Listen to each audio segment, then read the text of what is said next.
2023 at hello 2024.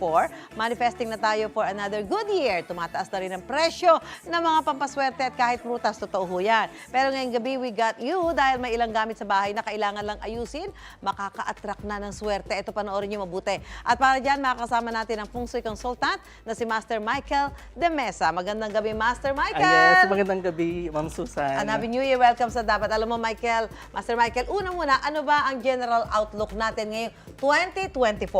Yes, so Ma'am Susan, asahan natin sa 2024, ang Year of the Wood Dragon, ito ay magbibigay sa atin ng transformative energies. Ibig sabihin nun ay? Maraming pagbabago, shifting na po tayo.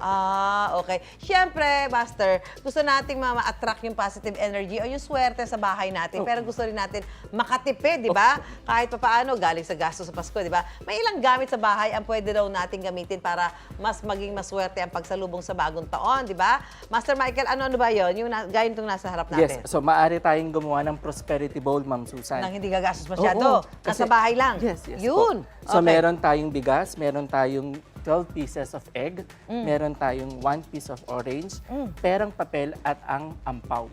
So itong pera papel, kung meron kayong totoong pera, mas maganda. Yes, opo. Oo nga, yung mga savings nyo, di ba, pwede yun. Mas maganda. At itong bigas na ginagamit, turuan mo nga kami, Master Michael, paano, totoo yan yung mga nanay, kasi namumroblema kayo, bibili kayo ng 12 prutas, ang mahal. Oo. Ito yung gagawin natin. Ito, So napakadali lang po, kuha lang tayo ng transparent or any glass bowl, Ma'am Susan. Bilog? Yes, bilog Dapat po. bilog, oo. Yes.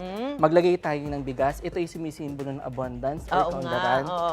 And then, maglagay na po tayo ng itlog, Ma'am Susan. Ilang itlog? 12 pieces dahil po, nga 12 12 months. in a year. At ito ay sumisimbolo rin ng pagiging buo sa 2024. Talaga? Yes. Akala bago ito, ha?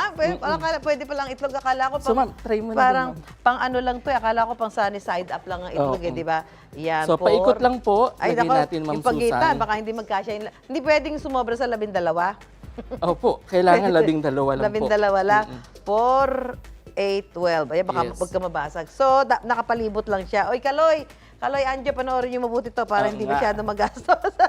Ayan, Sunod pagkatapos, natin, lagay na po natin yung gold chocolate coins na sumisimbolo naman for the increase of wealth.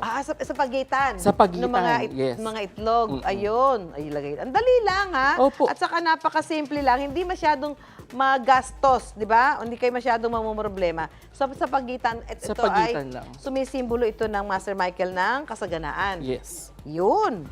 Ayan. Bakit parang hindi ba may pumitik ng isang chocolate? Wala. Lalagyan na kita, ma'am. Ayan, okay na. Sakto Ayan, na. tapos, And then po, lagay na po tayo yung perang papel. Perang Make sure po ito yung naka-rolyo sa pulang pulang laso. rib. Oo. So, kung totoong pera, pwede din. Yes po, any amount po. Ilan na ilalagay natin? Tayo, Ma'am Susan, maglalagay tayo ng 9 pieces. Pero pwede kayo maglagay ng 3, 5, 7, or 9 pieces. Pwede rin? Yeah, no. Ano? Oo, kasi sa Feng Shui po, it's a young number. Ang 3, 5, 7, at 9. So, Ah. napakahalaga nun na ganun 3, lang yung 5, 7, bilang 9. ilalagay natin. Okay, ito na, Ay, bakit 3? Bakit 8 yung sa akin? Dapat bawasan ko na isa. Ito, nalaglag siya. Ayan. Nalaglag. So, lalagay natin. So, Yan, 9 9 na siya, 9 na. Wag 8. Nako, yan. Tapos, Tapos, sunod natin, maglagay tayo ng ampaw sa likod. ang pau sa likod. Yes, 3 piraso na merong lamang 168 pesos. 168 pesos. Okay. So, maglalagay lang tayo sa likod na natin yung Ang ipopwesto. ganda. Bago ito, ha? Oo. Hindi ito yung pangkaraniwan na prosperity bowl na ginagawa natin. Tapos, Ang pinakahuli, maglalagay tayo ng orange. bakit Kasi orange? symbol ng happiness, luck, and success.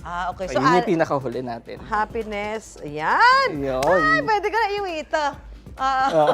Saan ito, Master Michael? Saan dapat ipwesto ito? May particular na lugar ba sa bahay na ilalagay mo ang prosperity bowl? Opo, sa 2024, make sure nakalagay ito sa north sector. North sector? Or ano, salas, kusina? Pwede po sa sala, dining room, or sa kusina. Ayun, kung saan talaga nagsasalo-salo. Ayan, ay, naku, bago talaga ito, di ba? Bago ngayon lang natin nakita na itlog pala ay pwedeng ilagay ng mga pampaswerte. May instant pampaswerte na tayo na di masyadong gumagastos, hanap-hanap lang sa bahay, dahil I'm sure meron kayo niya, lalo na yung mga gagawa ng leche plan. Meron kayong itlog, meron kayong prutas. Maraming salamat sa ating Feng Shui Consultant Master Michael De Mesa. Mapausaping kalusugan, isyong pantahanan at kahit kwentong pambata at kalalakihan. Hindi ko palalampasin yan, Master Michael! Kay Susan tayo! Susan